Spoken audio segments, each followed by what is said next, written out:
This is Ultimate Installation's Prep and Poly standard operating procedure. We are at an apartment building with CJ, and we are air sealing around all of the doors and windows right now.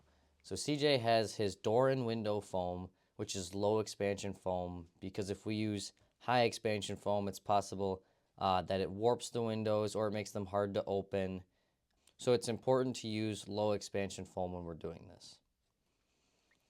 CJ has his extended tip on his can foam gun that he taped around, because if you don't tape it, it'll come off with the pressure sometimes. And the reason he has is because the tip is narrower so it can get into the crack easier. We are trying to get to the outer sheeting when we are foaming around doors and windows, so that's why it's helpful to have a smaller tip.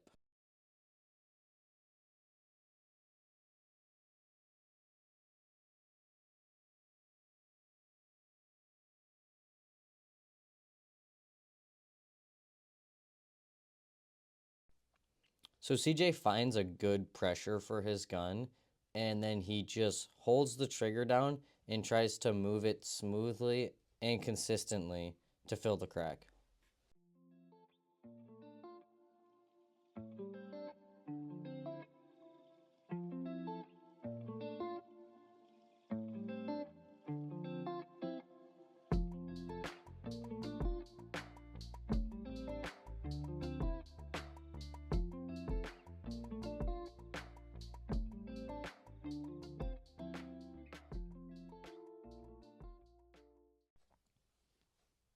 This paper here can be kind of annoying because it's pretty stiff and it's sometimes not easy to get the foam into.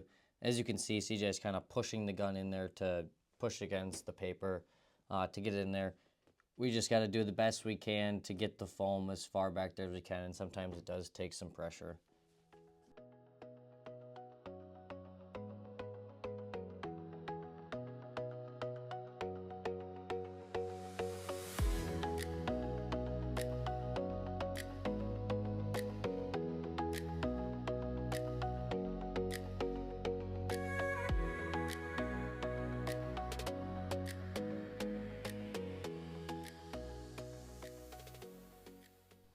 The purpose of putting the foam around the doors and windows is to stop the air movement.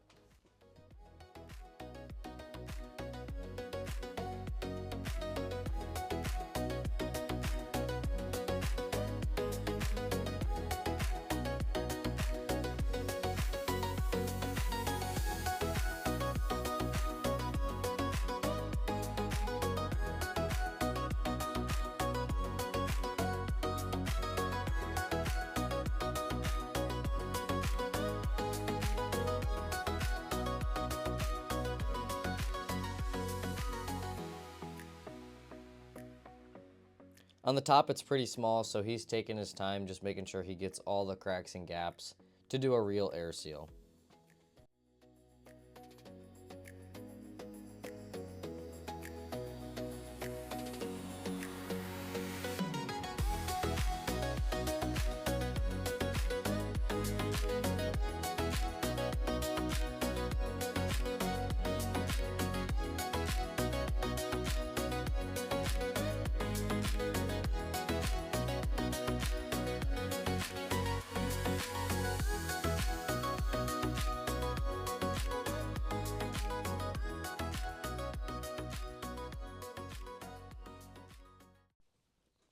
If the foam ever does go out past the window, just let it harden and then it'll crack right off.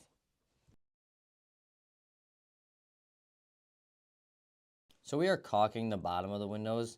That's because there's usually not enough space to get our can foam gun tips in there. So caulking it works just fine. And same thing with the doors.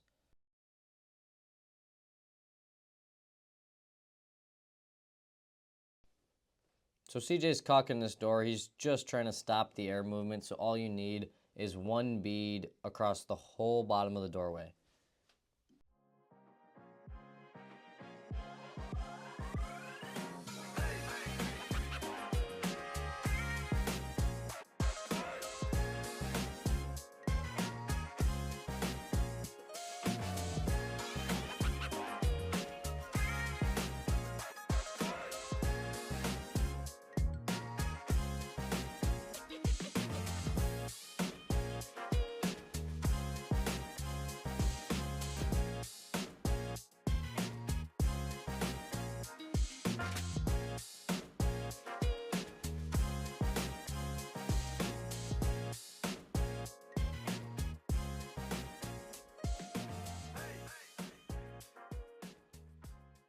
The next step is to poly the door or window.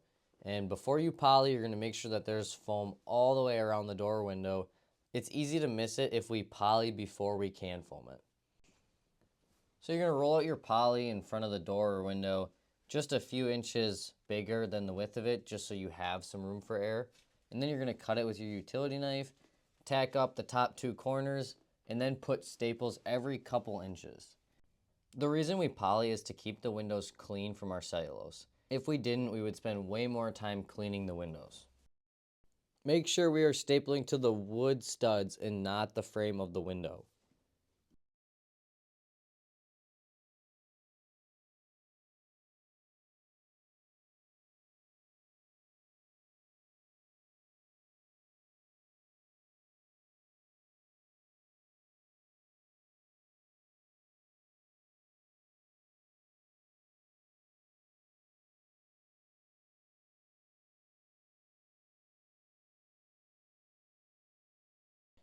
So now we're on a door, taking a look, make sure it's all foamed. Yep, it's good.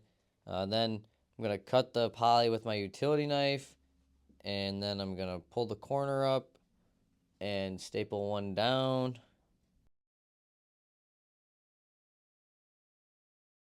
Then I'm going to go all the way over to the other corner. Then I'm going to staple all the way along the top. And in this one, I went ahead and tacked all the way around it, but we should be leaving it open right now because they will be going in and out of these doors, and a lot of times they'll just rip it or cut it. So it's better to just leave the side that has the door handle open, as you can see later in the clip, so that they can come in and out. And then right before we spray, we will tack it up.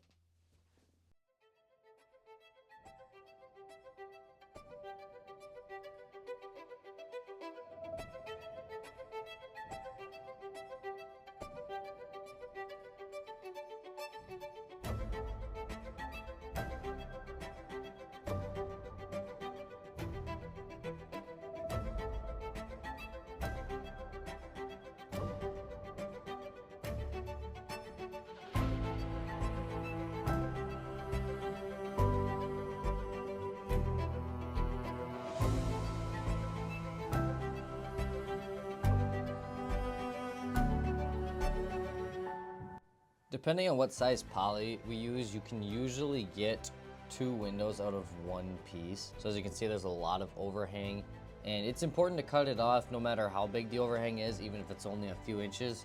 We don't want it getting in the way of our damp spray crew when they are spraying those cavities. So we got to make sure we cut that off.